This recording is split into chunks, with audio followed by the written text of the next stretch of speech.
Grand final time, everybody! We got YYDS against Don't Ban Malthael, the grand final of the Skyline Cup. And before some people are heavily confused and ask, hey, what exactly is going on here? Why is nothing else to do not in the grand final? I'm going to go over that in just a second. There was a little bit of confusion, a little bit of drama, some stuff happening, but let's introduce our lineups first. We got on the left side here in our best of 7 on map number 1, Towers of Doom, YYDS with Murden and Blaze at the front. We got Hanzo, Lucio, and Genji to round out the draft, whereas over on the right side it is Don't Ban Malthael playing with Greymane, Dehaka, and Nubarak. And for the heals we get Stukov together with Sylvanas here for added damage. And obviously we had a pretty intense loser bracket final. I mean, the series was insane. Went to the final map and, well, nothing else to do, made it. But as it turns out, they apparently broke a rule. Oh, wait a second. They broke Greymane. Yeah, he's down, so that's a very early first kill here for the blue team. The boys that came through the winner bracket into this grand final. And they're not stopping at Greymane. They're going for a second kill, and they take Stukov down too. Yeah, nicely done. That's how you open up a grand final, everybody. Nice and neat, pretty easy 2-0 on the kill count. But coming back to the problem, so nothing else to do was actually disqualified, and they didn't cheat or anything, but there was a rule in place that players were not allowed to stream or share their screens. And from what I was told, apparently one of the players on the team shared his screen with a friend or a broadcast. I have no idea what exactly happened there, but yeah, so he either streamed his screen or he broadcasted it to someone that he knew, and that someone might have re-streamed it then. I'm not quite sure. It didn't affect the gameplay or anything, it had nothing to do with that, but it was a clear rule in the tournament that was apparently previously agreed upon, and therefore they were disqualified, and that's why Don't Ban Malthael made it to the grand final now. There was also a lot of technical confusion. There's a lot of confusion on this camp here too. And Nubarak is down. That's the 3rd kill and the 4th as Greymane dies again. And the blue team is still on a rampage. They're coming in with another kill against Sylvanas. Take her down too. And guess what? Stukov doesn't make it. And they're still chasing. What a slaughter in the early game. 6 kills to 0 right now. And they are hoping for number 7. The Stormbolt hits. So does the Jet Propulsion. And holy shit. YYDS is crushing it right now. This is ridiculous. They're more than a level ahead already, and they're definitely opening this grand final up with a bang. Now, there are roughly $4,000 in prize money on the line here, and this tournament has obviously been running over the course of a couple of weeks. You might also ask yourself, what happened to the draft? Why is there no draft here? And the answer is actually quite simple. Oh, Jesus, stop! They're already dead. What are you doing? This is crazy. Can somebody call the police? There's a crime being committed right in front of our eyes. Lucio at least dies. Yeah, a little bit too greedy there, that little fucker. Wanted to go deep and get another kill, but this time was shut down. But as I was just about to say, so there were a couple of issues. Now, these games are all commentated from replays because there was a lot of confusion about the tournament and the schedule. So initially it was supposed to have the loser bracket final on Friday and then the grand final on Saturday. Then the grand final got pushed to Sunday, but they played it on Saturday anyways, and on Sunday they only streamed the games from replays apparently. They gave me the same files. So I haven't seen these games, I don't know what's going on here, but that explains why we don't have a draft, since Blizzard unfortunately doesn't save draft information in the replays themselves. So as you can already hear, there's a lot that went down there, a little bit of drama, a lot of confusion and other stuff. And now we have a couple of altars taken. I mean, up at the top we have Blaze now taking 2. Lucio goes down, so at least they get a second kill, slapping the Overwatch heroes around a little bit. And with Murden also dead, they drop him too. So now we have 8 kills to 3 and we're not even 4 minutes into the game. The fuck is happening here? Now, at least 4 shots fired against the blue team, so it's the traditional 2-1 trade in altars. But you could argue that this is not your average game. Not in the slightest. I mean, they're coming in here absolutely crushing it in regards to aggression. From the get-go, fight after fight after fight, they came in and started to go for kills quickly. Even a 5-man wipe happened roughly around level 4. Now we're going for Blaze again, and he's completely cut off. He should have no chance of making it out of here. And Sylvanas with a final blow as he dies. So the good news is that Don't Ban Malthael actually fights back a little bit, because, I'm not gonna lie to you, when it was 6 kills to 0, it looked like this might be a quickie. But at this point, at least, it feels that it might become more of an actual battle between the two teams here. But you can definitely tell that YYDS, coming from the winner bracket, they are quite ambitious here, and they want to shut down their opponents right from the start of the series. So they're putting a lot of aggression into this, and we see them invade time and time again. They've opened up the bot lane already a little bit. Not too much damage on those bell towers, but still, that's something that they can still aim for, and will, of course, eventually. We have on the side of Anubarak also more of a dive focus here with the subterranean shield now. We get the bed of barbs in. On level 4, still the play into the Legion of Beetles, as the next double altar is announced on the map and will now spawn towards the top. Yeah, also, thanks to Blaze, the top lane, that's where he made his mark, and this results in some of these towers already being eliminated, or at least close to. So as everybody starts to fight for the altars, Blaze at least was able to pressure the top lane out a little bit. Greymane should get an easy one over here, unless Genji is willing to step in for this one, but he doesn't. So it's an easy exchange between the two teams, as you would traditionally expect on Towers of Doom. And still the push through the bot lane. It's actually kind of interesting also that Towers of Doom is the starting map for this series, because so far we haven't really seen a whole lot of Towers of Doom games in the tournament. They were much more focused on other maps here. Camps, again, center of attention. In this case, I don't think that the red team is going to have a problem with it. The arrow missing completely, narrowly missing the target, and so did the Wailing Arrow of Sylvanas. That only hit a pumpkin, and that was it. Stukov with the big slaps right over here, trying to get them out of the fight, but it seems like everybody is just totally happy to disengage for now. Both on level 10, the bullet is in, and, well, we get the cocoon, of course, for Nubarak. Still trying to dive, missing the stun though. Muradin on his way back out. The Candy King over here. Yeah, and what else can they make? Completed quest for Genji, alright. They're still trying to poke here a little bit. The side laners are doing their job and rotate between the lanes in an attempt to make moves there and take control, especially, of course, true for our boy Blaze. So the top has already destroyed the towers here. And Genji is now moving in as well. So Genji is just jumping into the mid lane, trying to get a bit of tower damage in. Successfully, I might add, and still close enough that he can always go for the back line. But Muradin gets caught first, and he goes down. They're trying for a counter kill, but they cannot quite pull it off. Or can they? They can. Stukov is dead. He gets demoted. Yeah, Admiral my ass. Sylvanas, on the other hand, jumping around a little bit too much and gets punished for it, but the same is also true for Genji. So as the dust settles, we have 2 kills on each side, which means that we're now looking at 16 kills 7 minutes into the game. It's kind of crazy how aggressive these boys are.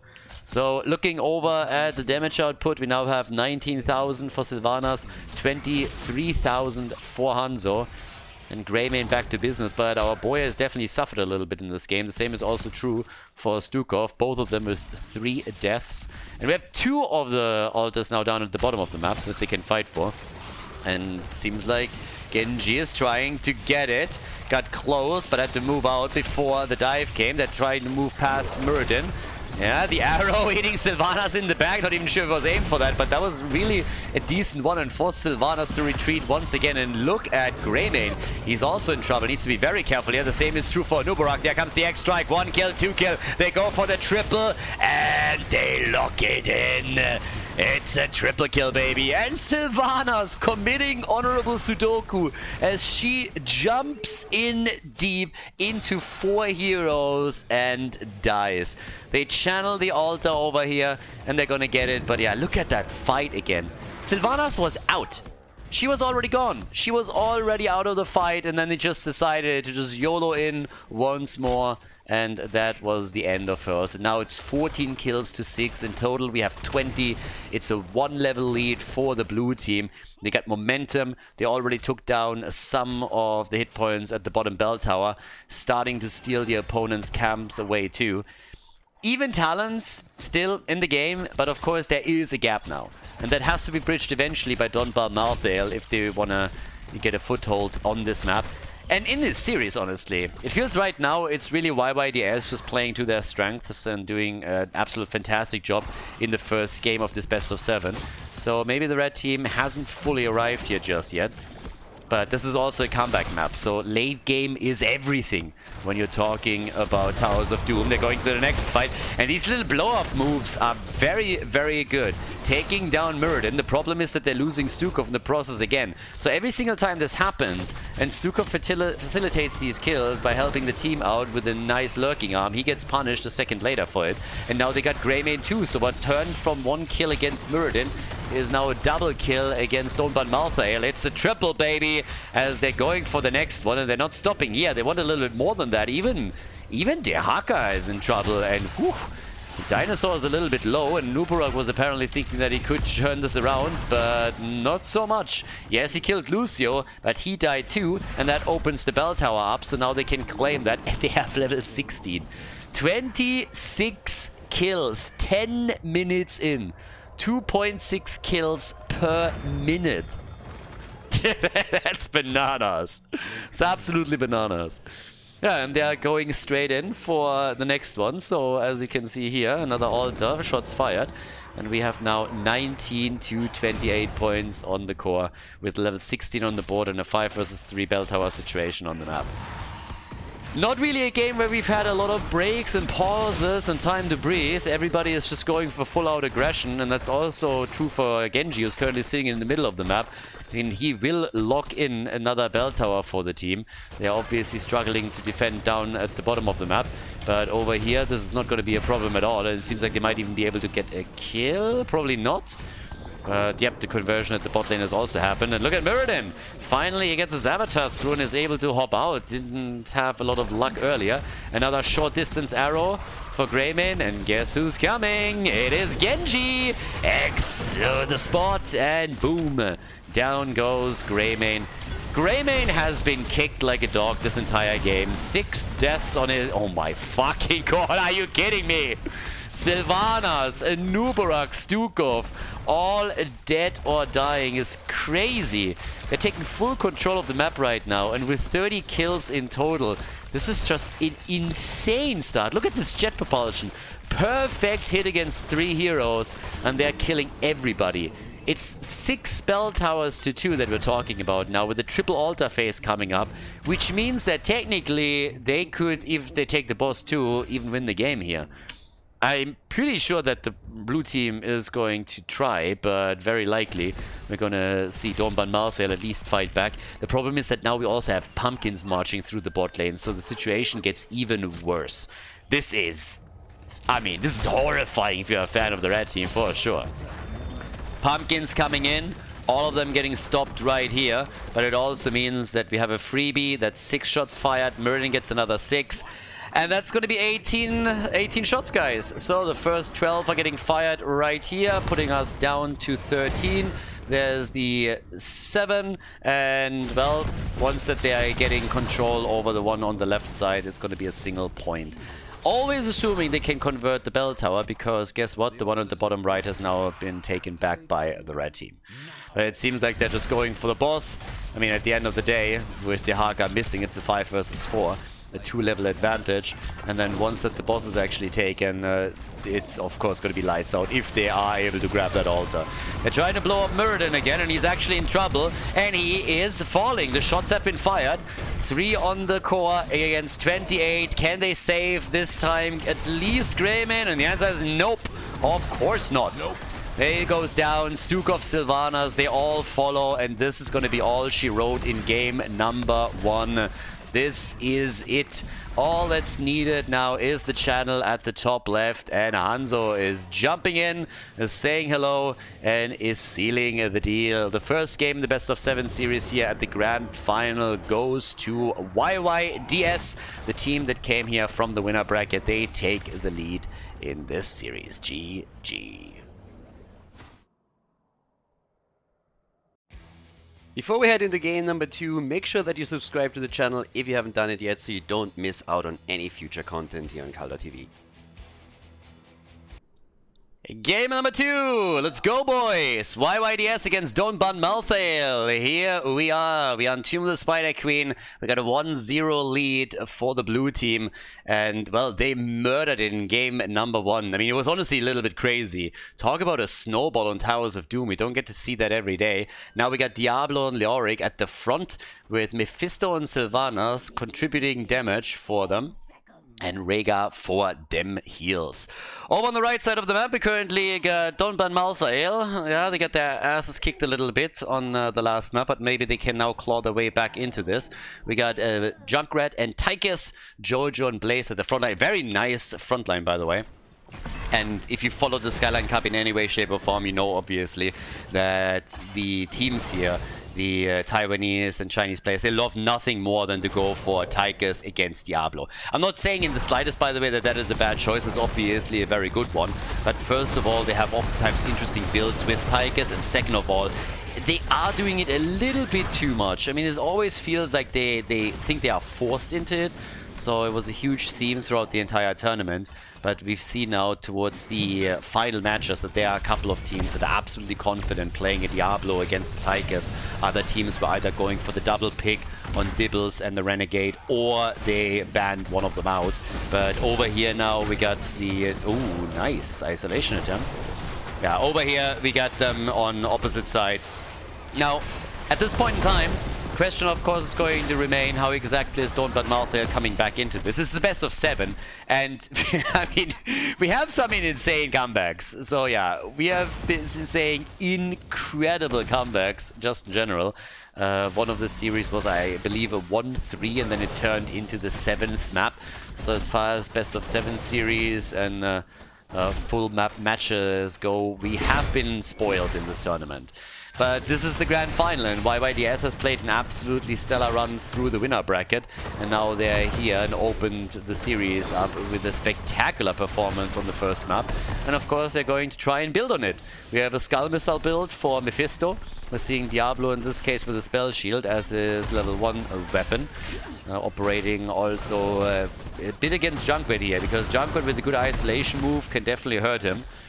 And Tychus is sneaking between the lanes. He needs to be careful too that he doesn't get hit hard.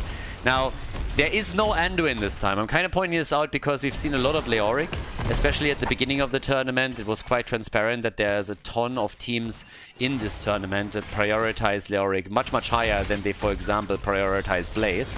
And talking about Leo, he actually goes down here and drops a couple of gems. I don't think they can recover those. Megan's trying, but he's a little bit too late for this. My point being, at the end of the day, is that a lot of teams played Anduin against Leoric and were then just using Anduin straight to pull targets out of a good Entomb. In this case, that's not an option. So Entomb is a good tool to just try and catch somebody. And if you place that Entomb well, Diablo can also use the Entomb walls to just stun a target into them. A little bit similar to what we oftentimes see when Diablo is paired with Tacita. But that just as a side note, because we also have a lot of stuns for the red team. We have Blaze with the jet propulsion. We got Jojo, who we can expect to go straight into the blessed shield again. And of course, there's a couple of slows to consider too. But at this point, it seems like we might see Junkrat on the receiving end. So he goes down. Another little play for Rhaegar, which didn't quite pan out for them. But they're looking for kill number 2. And there it is. They get the double kill. They get the triple. All right. Now we're talking 3 kills against the red team as they lose Jojo, Tychus, and Junkrat. Master Assassin as the level 4 choice. Again, not for the quest, but for the passive. And even Blaze goes down. Holy cow. Now the good news is that they already turned in a big amount of gems. If not for that, if they would have lost all their gems here, that would have been a total disaster. They lost a few, but they still maintain at least 36 that they already turned in. Now, obviously, there is a turn-on opportunity for the blue team now that they could use to try and pull ahead. Especially considering that they have Sylvanas to enhance the push even further. The Willing Vessel on level 7 now for Leoric. But yeah, these boys are bringing the pain. YYDS, they want their title. They want the Skyline Cup. And up towards the top. Careful. Alright, blue web beavers are going to be descending. It's going to be the first thing that pops here. And on level 7 now we get Conviction, we get the Melting Point. Has a gap in experience for the teams, but it doesn't seem that level 10 is going to play a role during this first objective. 2 levels is a bit too much for them to soak. A kill against George, on the other hand, would go a real long way. Oh, in the boop on Sylvanas. Careful. Oh, there we go. Sylvanas, and she's dead. Nice. First victory for the defense. Able to take Sylvanas down. That's big, honestly. She's been doing a lot of work. They could have helped with this push even more. But now they're still pushing through the middle and are also trying to attack the bottom and the top a bit. Even if they just take the walls down, that would already be nice. So that should be the minimum to accomplish here. Sylvanas is back to business. But this is still really, really good for Don't Ban Malthael. This could have been so much worse. They could have lost forts here. But to be absolutely honest with you, it's still impressive to see how much damage YYDS can still do. So they opened up every single wall, and they're doing some significant damage at the top 4 too. This thing is down to 30%, 20% HP, and it might actually fall if this continues. Yeah, they're getting Sylvanas into the picture now after she respawned, and they're getting it. That's crazy. That was a 5 versus 4 for the longest time, and they still walk away with 2 walls destroyed, an entire wall, an entire fort also obliterated. That's nuts. And the fight continues, and I honestly don't know why the red team is chasing here. Level 10 is about to hit for YYDS. If that hits during the middle of the fight, then they're going to be farmed. YYDS is going to turn this into a farm build simulator. So once again, they're jumping in deep. Level 10 is nearly there. It seems like Junkrat might fall here. They nearly got a kill, not quite. This, oh my god! Mephisto actually got it. He takes Junkrat down, and the worst thing is that it's a 4 versus 5. Leo wasn't even here the entire time. He was down at the bottom of the map and busy in the middle. Now we got the Ancestral in... What a spanking! Please, someone go to the shop and buy some aloe vera for Don't Ban Malthael, because they're getting burned over here. This is nuts. I mean, what the hell is happening? They just took 2 forts down with this first push, and now they're capitalizing on level 10 by making a play for the final one at the bottom of the map. Can you imagine them losing every single fort here this early in the game? We're at the 6-7 minute mark. Diablo is trying to slow them down a bit on the rotation and is still able to jump out here. So they're not able to take the fort apart, but they are dropping it down to 50% HP. In the meantime, we have Leo just ghosting around a bit and giving some added information. Nothing too much happening over here. Only 3 gems for him, so even if he dies, it's going to be fine. But yeah, there's the Turns of Fate. Alright, Malfurion is able to get out. No more plays are being made, and Leo dies against Blaze. Seems like the rest of the team is still trying to chase Diablo, and there's the Blessed Shield. Ancestral is out immediately. Rega not even hesitating. Sylvanas jumps out. They're still engaging. 5 versus 4. They're fighting. Yeah, there's Dibbles with the play, but he's going to pay for that. I'm pretty sure. Don't tell me he actually gets out. These guys do not care, and they are going for a kill. He's swinging for the fences once again, and Leo is knocking it out of the park. They're... What? How is this even possible? What is happening? This was a 4 versus 5, and instead of getting a second kill, they're now all of a sudden losing one hero after another. Malfurion barely makes it out. Even the camp is more dangerous than the red team. The camp nearly gets a kill or 2. The red team pretty much doesn't get anything. They're already pinging the bottom of the map as they're trying to go for the final fort, and they're going to take this one. 8 minutes into the game, and we have a massive gap at this point. This is getting a little bit crazy. YYDS had a good run through the winner bracket. I mean, don't get me wrong, but this is getting a bit nuts. I mean, really nuts. YYDS played against Ugly Gary in the first round, and to be fair, Ugly Gary made it pretty far. They eliminated Luna Meow in the losers bracket, and they were defeated with a 3-0 by the team in blue here. And then the only other series that was played was pretty much a winner bracket final, where we had YYDS playing against Don't Ban Malthael. So this is a rematch. And back then it was a 4-0 victory for YYDS. And you would have thought that after all of that fighting in the losers bracket, that Don't Ban Malthael comes in here not only eager for revenge, but also with a couple new tricks up their sleeve. But so far that hasn't really been the case. So it seems that YYDS absolutely has the red team's number. as they are coming in time and time again with big teamfight victories. And Leo has died twice. Leo dying is not a problem in these teamfights as long as he draws enough attention and resources away from the red team. That's totally fine. If he dies a few times and they burn some cooldowns on him, that's totally alright. He gets out again, hasn't even lost any big gem numbers earlier, just to yeah, shed light on another problem here. With all the forts eliminated, it's also much harder now for the red team to get a turn in because, well, they don't have any fallback options, but they can just simply tap a fountain and then re-engage and sustain themselves through the battle. So instead, we now have another Web Beaver wave for the blue team, the second one in a row. 13 versus 13 talents at least, so that's the one thing that the red team was waiting for. Don't Ban Malthael trying to do their thing. The Entomb is there, catching Tychus. Yeah, the bunker is out too, so that saves the day for now, but the Web Beavers are now en route. And here comes Sylvanas. Still deciding on where exactly she wants to push. Starting to settle for the bot lane, as it seems. Yep. Bit of a defense here in the middle.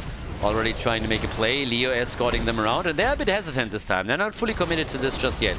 They have a 2-level lead, but they don't have a talent advantage over the red team. So now down to the bottom of the map. This seems where the real push is now going to happen, and Sylvanas is moving in immediately. So, yep, easy hits coming. The minion wave gets burned down within half a second, and since this fort is now fully exposed and level 16 is about to kick in. Oh, what? Junkrat, not like this. Junkrat down, and I guess that's going to be the end of the keep. Keep is gone, and it seems like they're looking for more. I mean, they got level 16 any second. If they get another kill or two, then they can definitely try and make a play for the core. But the jet propulsion was absolutely on point, and that's a huge problem for Rhaegar.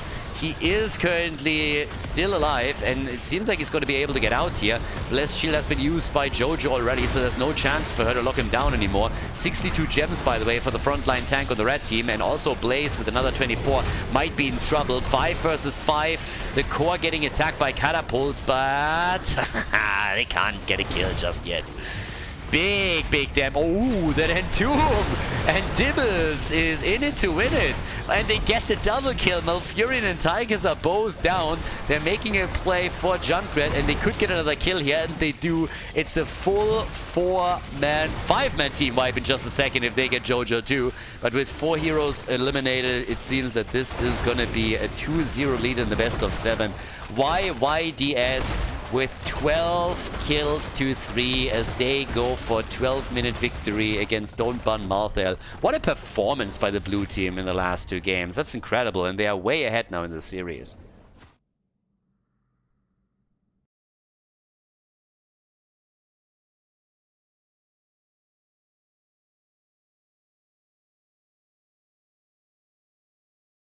YYDS is on the warpath. They have a 2-0 lead in the best of 7 here at the grand final. And honestly, that in and of itself really doesn't concern me too much. What concerns me a lot more is the way that they accomplished that 2-0. I mean, they were stomping Don't Ban Malthael up to this point.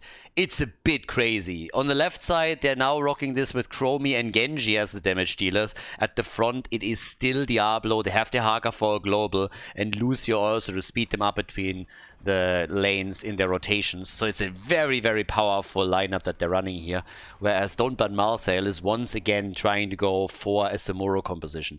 Now, we've seen that already in the losers bracket, and honestly, it went way better for them than I expected it to. The impact that Samuro had there was pretty refreshing. You normally don't really see that when he's played. But on level 1, we now get the Way of the Wind. We have also at the front line Muradin plus Blaze. And I still don't know, by the way, what's wrong with everybody taking the pedo skin on Muradin. Every single Muradin player that you see, there's so many good skins for Muradin, everybody runs around with the pedo skin.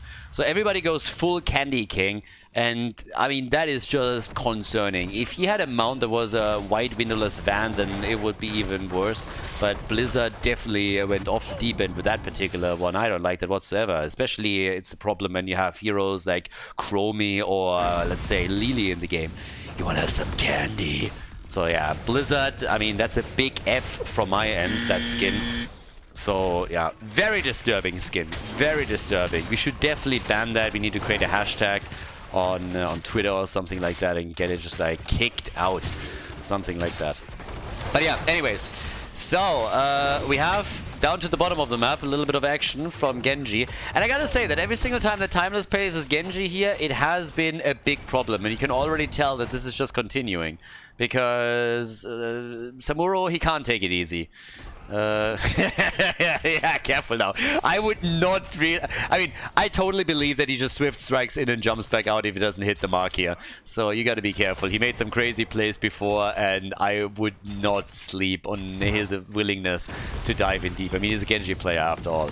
So, well, as it stands, we now have another play being made for... Ooh, hello, Diablo. But he is able to get out. Okay. Now, the red team is starting to get a bit more aggressive, and I really like that. Because they need to come in and deliver a punch or two. They had some opportunities in the game, but they're a little bit like the German national team right now. They work for the opportunities and they get one stellar opportunity after another, but at the end of the day, they just don't score. They don't capitalize on them. And then you get punished in the late game. That's been a problem for them in the losers bracket. And now here in the winners bracket, YYDS doesn't even allow them for a lot of opportunities in the first place and is punishing where they stand. So they gotta stabilize a bit. They gotta really try and get into their own flow. It honestly felt like they're a little bit just out of it. Maybe not enough coffee yet. Need that break. And Muradin, yep, he's underscoring exactly what I'm just now talking about. So, yeah, he is dead. First blood in the game. And, well, now the prisoner camp is coming up. They are making a move for Blaze. They want another kill, a bit of body blocking, and he might be in trouble. And, well, that's not only a bit of body blocking, that is a ton of it. Holy cow. He gets out, but barely. The stun with the jet propulsion definitely helped there. Samuro is just hiding at this point. He's just like, oh my god. And you get out of here. We got Dehaka waddling towards the top. Level 7 is close, and I think that around level 7 we're most likely going to see the first team trying to make a play for the prisoner camp. So we'll see what we get there. But yep, here we are. I'm always tempted to just like call the prisoner camp Twitter jail, because that's kind of what it feels like. It's like these guys are just like sitting there, you know, and I mean, what, like, why don't you just get out? I mean, come on. You really need somebody to go for that? I mean, I don't really think so. But yeah, lately a lot of people have been released from Twitter jail. Daddy Elon is going full ham on that one. So, talking about going full ham, Diablo got dropped, so finally we got a kill. Jesus, that ragdoll got kicked across the entire map pretty much. But now it's a kill for a kill right now. We get level 7, the Phantom Pain. On level 4, the One with the Wind. Blizzard always has a lot of shit with wind going on. Way of the Wind, One with the Wind. There's a couple of windy talents also, I believe, on... who else was it? There's a couple more. Doesn't really matter. So Chromie, she's still firing away here. We have her nearly completed with the deep breathing on level 1. And, well, so far nobody has made a move for the objective yet, so they're still totally happy to just like play it out on the lanes and looking for kills. Which hasn't really happened just yet, but we'll see what's gonna happen there. And I still have my eyes on Samuro. Now, he's usually playing Bladestorm, and I'm always a bit skeptical on this one. It really helps him with the lane pressure in regards to him killing those waves quickly. But personally, I'm always of the opinion that if you have a Samuro, you want to play the macro card. But then again, when he played it in the losers bracket final, he did a really, really good job and had a huge impact there. I'm not sure if he can repeat it this year in the grand final, but you gotta give the man credit where credit is due. So they go for the camp, and they're actually starting towards the progression here. Okay. We have already another drag happening. Yeah, so far so good. Chromie firing away from the back line here. And they're still blocking Blaze. Blaze is getting blocked all day, every day. He's absolutely... he has no chance here. Blaze goes down, and that was extremely well done. He just couldn't move. He was trying to get through here, but he just couldn't. Chromie is about to go down, gets slapped around a little bit, but she likes that shit. It is indeed a little bit kinky in Uburak, but you know, to each their own. We're not kink-shaming here. If she's into that shit, who am I to judge? So, Rhaegar's down 2, and that also completes the quest for Diablo. And they have, of course, opened the objective up completely. We have now level 10 in Bladestorm as already expected, but the party still continues as they're coming through with the Wailing Arrow. Mirrodin jumps in deep, hits that Stormbolt, but it's also a problem for Samuro, and he barely makes it out.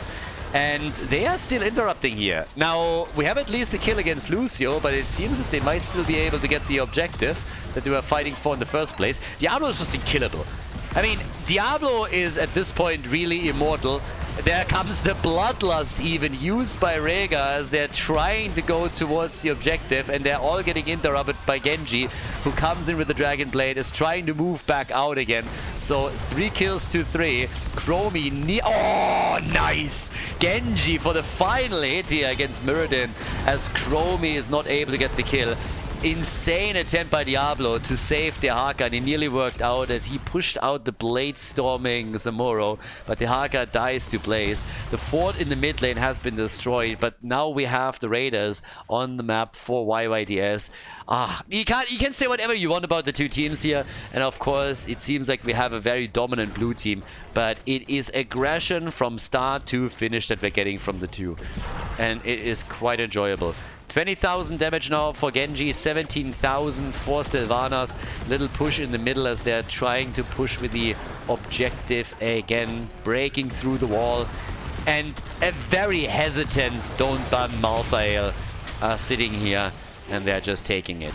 Now up at the top, Blaze needs to be careful again. They're already sitting at the side, waiting for a couple of stragglers or somebody to make a move. And he nearly gets caught there. Nice job though by Blaze, double checking the bush. That was definitely super important. And the only one in this on this blue team that hasn't died yet is, by the way, Genji. So 4 kills to 4. Still, they opened some walls, but they didn't do a lot of damage to the forts themselves. So the only fort that has fallen in this game so far is on the left side for YYDS. Everything else still fine, yeah. Another drag straight into the tower range. Can he get the hit? Yes, he can. Ult kill. Nicely done. An ult kill by Dehaka.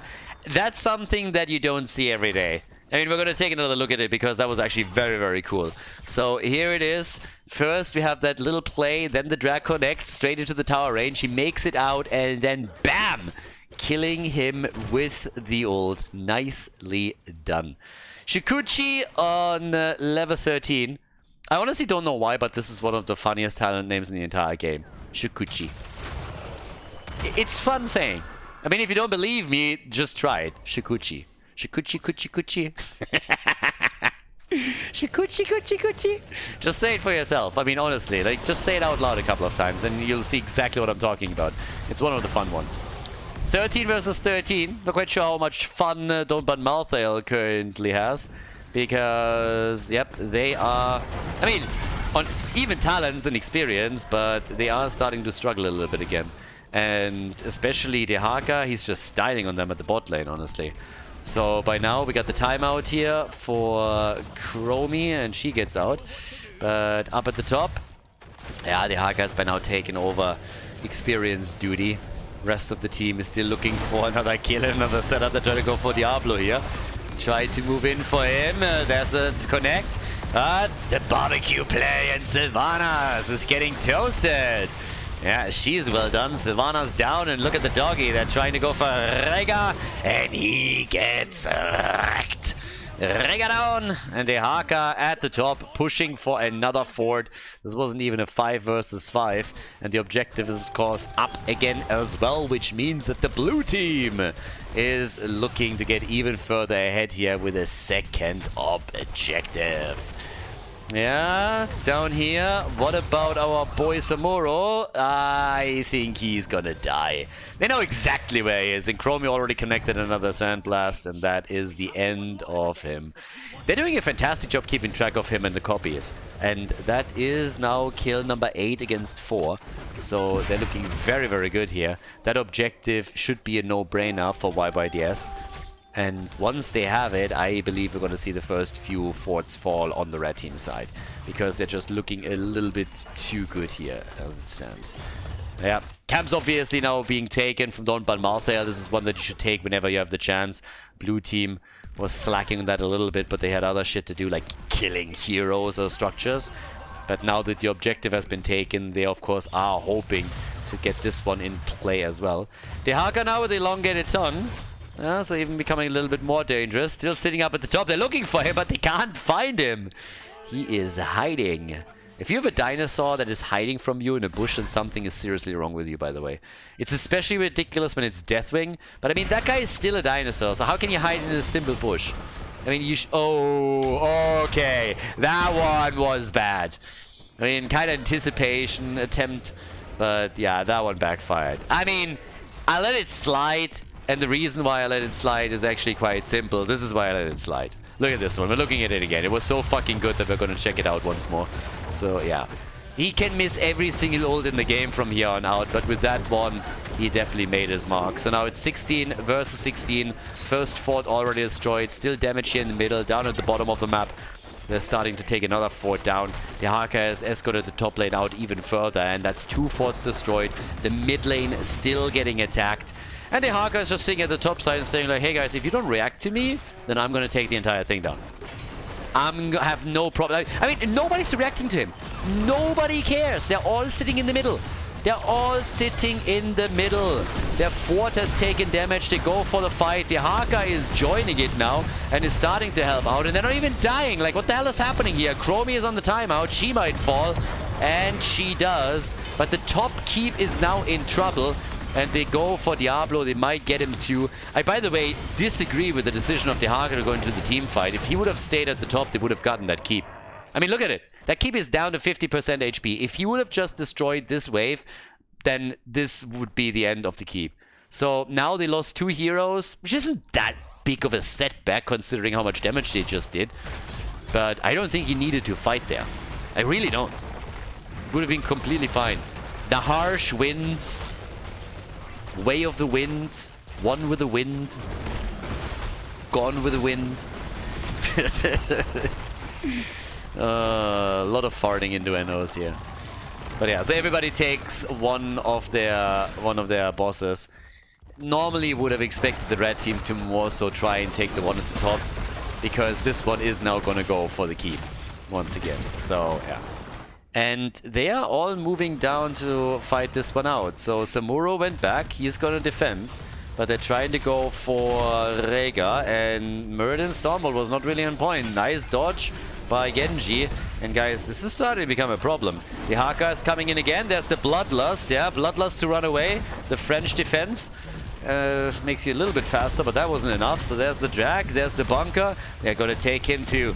Yep, that's going to be another kill. He's trying to stop it. Sylvanas comes in with a Wailing Arrow, but the drag is there. And here it is, the second kill. And up at the top, it seems like this one is gonna fall. Goodbye, baby. First keep destroyed, which means that we have one of the armor shields on the core, on the boss now, officially removed. Not really something where you shouldn't make a play for the core just yet, but since they have an objective on the map, they are focusing on that instead. So 10 kills to 6. Looking juicy, and it's a 5 versus 3 on the map, which means another objective freebie for YYDS. Still don't really know what exactly that stands for. I think at some point somebody told me and I forgot, but yeah. 130,000 siege damage for the Haka. Our boy has been busy the entire time, moving from lane to lane and pushing those out, and he's doing exactly that once again. So he's currently at the bottom of the map, pulling that one off. Samuro in a desperate attempt to piss them off here, but they at least halt the objective. The problem is, the main reason why they can do that is that YYDS realize they are close to level 20, so they want to fight with the Storm talent. And then they decide that they just fight without it, and that they can pull that off too. Straight into the Chromie punch. Nice drag from the Haka once again. She comes in with another move against, oh my god, Muradin. And Genji delivers with a swift strike. So yeah, well done. Another crazy play by them, but look at the coordination here. Look at Muradin just disappearing. He gets hit here. There's the temporal loop. Bam, back in, and Genji zip comes in for the kill and takes him down. That's 12 kills to 6 now. They got level 20. Another objective in a few seconds for the blue team. And they're even stealing the camps away now. So the camps are stolen away as well. Brutal blows, obviously. Now the good news for Don't Ban Malthael is that they will very likely have access to their own level 20 by the time that those raiders appear. But if they now... Don't tell me that he's gonna die. What are you doing there in the first place? Blaze, what are you doing? Not like this, buddy. No! Chromie with a kill, and Blaze is dead just as they hit level 20. Ah! That's not how you do this. No, no, no, no, no, no. This is looking really grim now. Maybe with Storm Talents they would have had a chance, but now they're losing another keep, which means that the second armor shield is removed from the boss, and that is making this bad boy a lot more vulnerable. And with boss, we of course are talking about the core. So they're gonna make the play for a 3-0 in the best of 7, which would put them into a match point position. We got Rega in trouble again. He's running, and he's still gonna die. Seems like they also want Sylvanas. The Overwatch heroes are chasing everybody right now. They want death and mayhem. They're gonna get him. At least Chromie dies, but so does the core. And this is the end of game number 3 as YYDS takes the big lead in the best of 7.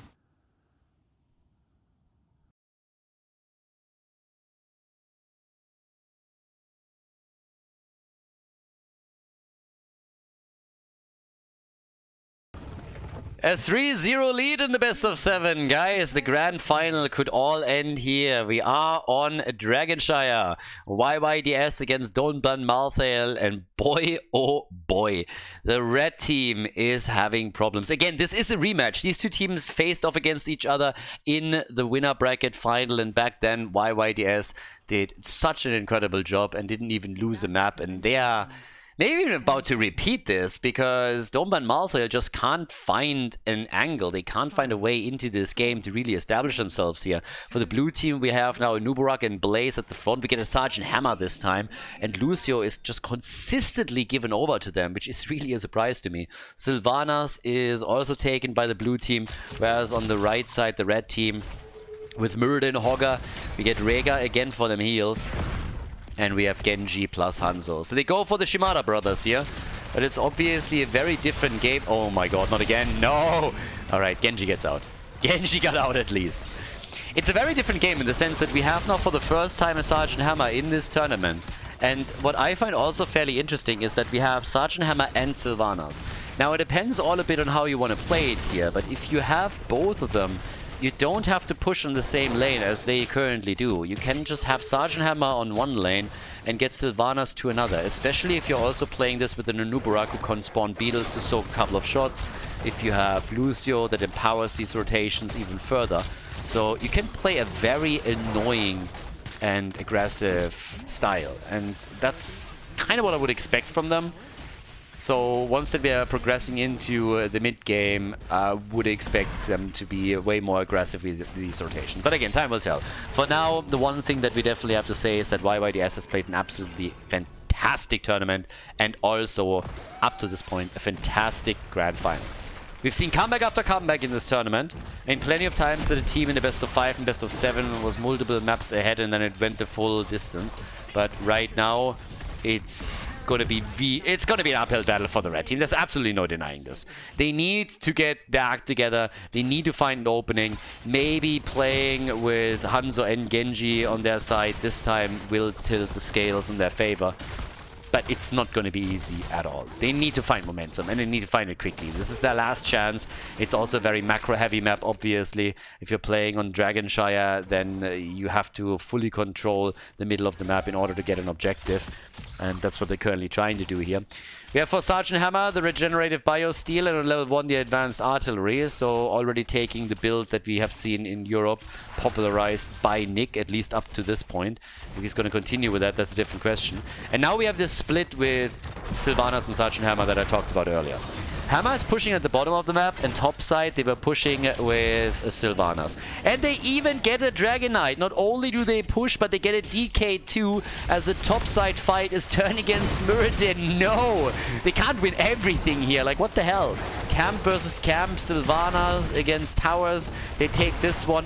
Nobody deals with the Dragon Knight. I mean, absolutely nobody.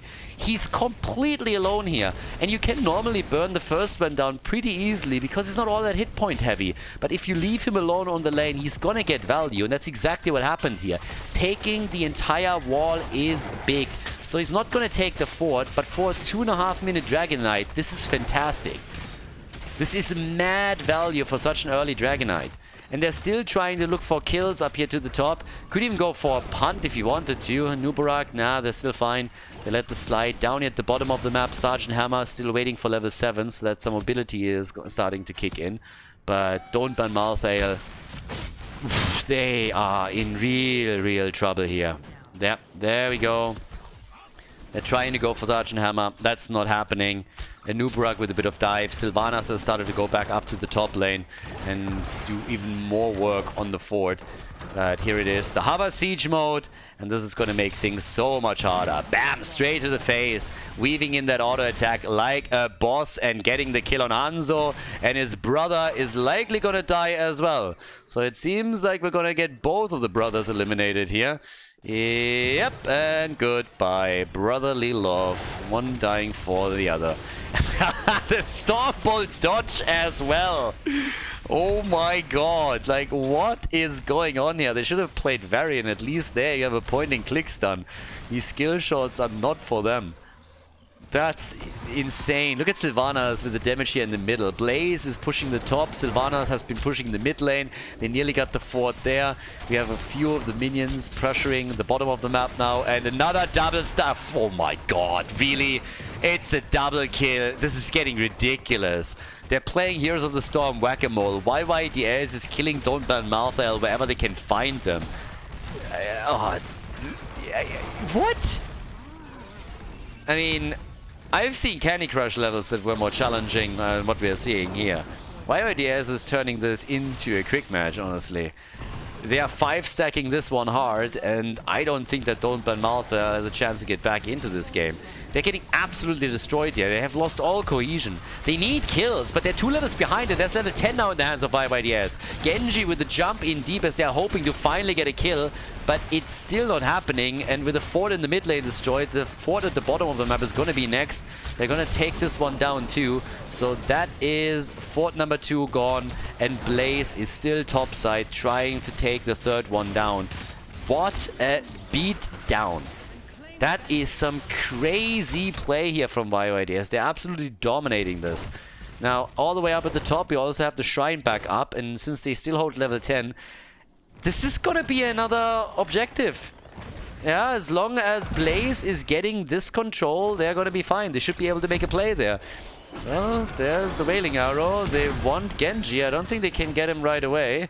With Rhaegar now showing up, this might turn into a bigger fight, since the blue team has also pushed a few more heroes towards the lane. But they want the Shrine. They get the Shrine, and then we're talking about a potential DK. And of course also the top... Yeah, there it is. Nubarak got it. Sergeant Hammer provided some cover, and they don't even know where to go. They're just sitting there. It's like, guys, there's no forts left. We're 6 minutes in and there's no forts left. I don't count this one. This is going to be destroyed in a couple of seconds. I can see the future. But they go for the middle. They're trying to open the wall up here, and this is just bananas. I mean, the problem for Don't Ban Malthael is obviously the lack of a level 10 ability. They now get their heroics, but they couldn't really do a whole lot around the objective because of that. Nice play with the Dragon Knight. Don't run into the tower range. Just simply use the Dragon's Breath exactly the way that he currently does. That's how you burn the minion waves down. That's how you get rid of the structures.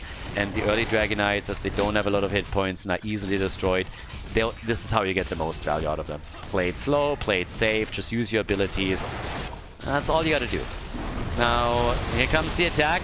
Coming in with the Bloodlust, trying to dive back into, well, into range for the hammer. And there it is! Nice! Kill number 1. Now we're talking. Maybe, maybe not. They're still trying to get a kill. And a bit of an ass kicking for Genji here, but he makes it out, and also Muradin is able to escape. Good for him. So they got their kill. Sergeant Hammer is down. Sylvanas realized that the fight is not happening anymore, so instead she goes to the top and destroys another fort. Or tries to, and might fail. Well, I guess she's gonna get that, but Genji should destroy her. She has the Wailing Arrow. I was honestly waiting for her to drop her ult here. Bit surprised that that didn't happen. I think if she drops the ult, she gets the kill.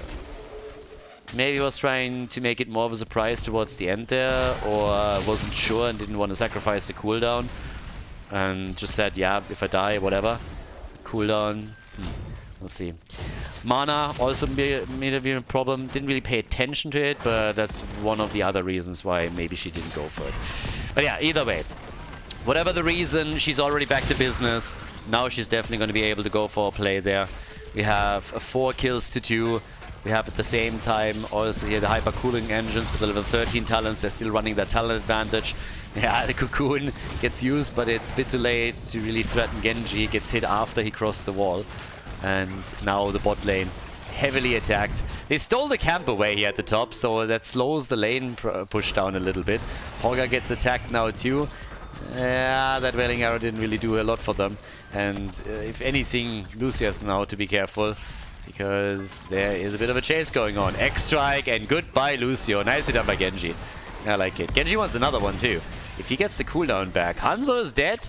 So there's still a bit of action happening down at the bottom of the map. He was hit by the BFG. But while all of that happens, the keep is actually taking damage. Sergeant Hammer's trying to make her way out of the fight. So it's getting a bit wild. We have kills in the middle, but we also have the bot lane heavily attacked, and that keep is taking serious damage now. The red team is still trying to get some additional kills to close the experience gap, which hasn't really happened so far. But with the keep now down to 50% HP roughly, and the mid lane also opened up, another objective for the blue team would be pretty devastating for Don't Ban Malthael. So camps are taken once again. Siege Giants through the bottom of the map. If they make it towards the structure, that keep is gonzo. 26 stacks also on Anubarak's level 1. So he's going to be closing in on that, and would of course be neat to be a little bit more sustainable here, just in general in these team fights. Not that he had big problems. I mean, he hasn't even died yet. We have them in a 1.5 level lead, and since they have a double camp at the bot lane now, this is getting even worse. Because with that, guys, I don't know what to say, but this bottom keep is pretty much screwed. 2 camps and catapults coming in, and they're going for a kill here. Very well done by Sylvanas, the perfect timing. That arrow from Hanzo is just a little bit too late. Blaze is still dancing with them up at the top. Yep, Samuro gets another stun. He's still fine, bunkers up, buys even more time, and while he's buying time, they're going for the keep at the bottom of the map. So finally, Blaze is down. I think I call him Samuro. Blaze is gone. They got level 16. By now we have the catapult eliminated. They were thinking about it. You could definitely see they were thinking about it. They were looking at it and was like, can we? It's a 4 versus 5. Yeah, but we got level 16 talents. We got 2 camps here. And I was like, nah, it's 10 minutes into the game. Not really worth it. But you could definitely tell they were tempted.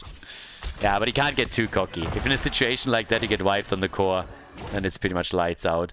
So, talking about lights out, Blaze is about to be back, and Lucio is now taking over. As long as they can hold that just long enough, I don't think they can. Nah, Nubarak is now moving in. That Horde pull did little. But they got the Stormbolt connect with Nubarak.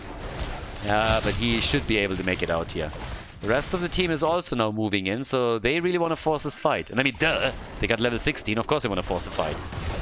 They got the lead here. Short distance arrow. Yeah, there's the Bloodlust already out. They got them in the choke point on the other hand. Yeah, a bit of damage done. Nice damage by the BFG. Way more than I expected after the initial trajectory.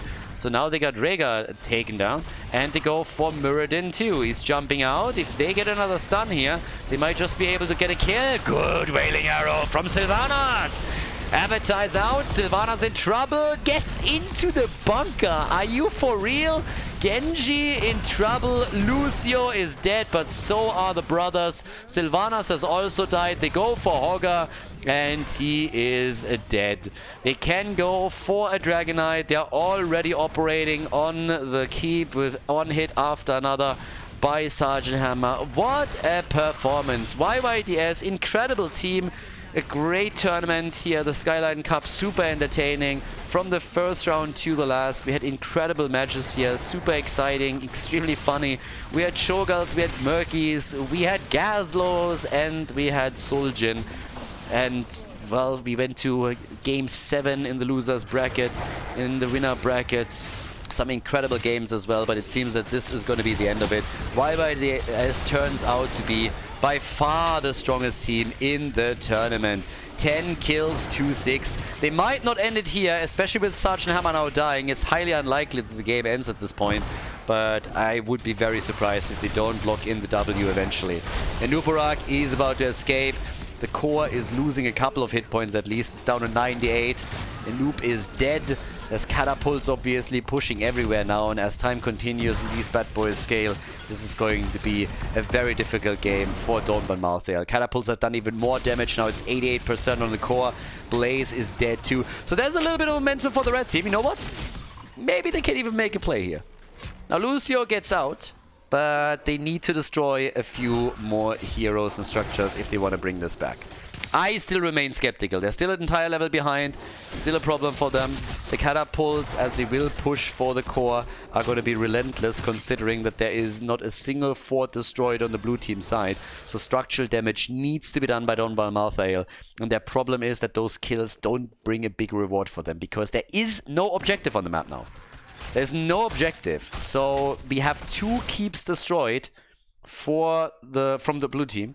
And, well, with 20 coming up and them nearly back with 5 on the map, this is going to be real rough now. So, yeah. Dawnban Malthael clearly in trouble. 88% on the core. Huge problem. And as it stands, there's a little bit of pressure through the top with the camp, but that should not really be a big deal. There's even an entire wall and 2 towers still standing. Yeah, they're also trying to go for the fight here.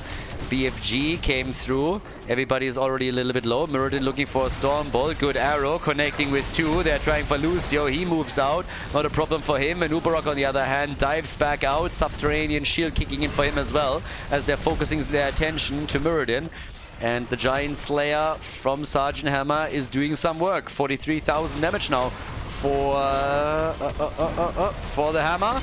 Yeah, there's also Bloodlust again, but they mainly use it to retreat. So yeah, they are still in trouble here. But we're now 15 minutes in, and as I said before, with every single minute that passes, those catapults become stronger and stronger and stronger. And here are the level 20 talents, which of course makes things even worse.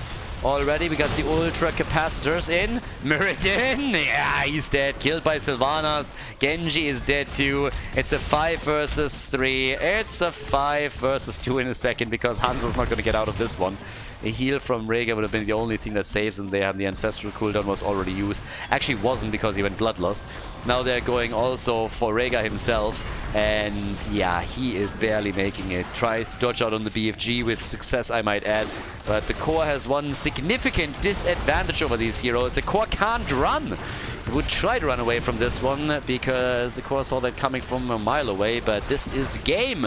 And we have a 4-0 victory in the grand final for YYDS. An absolute stellar performance here. What a show by these boys. They are definitely by far the strongest team in the Skyline Cup, and they crown themselves the champions. Congratulations to the blue team, to YYDS, for locking in a 4-0 victory in the grand final.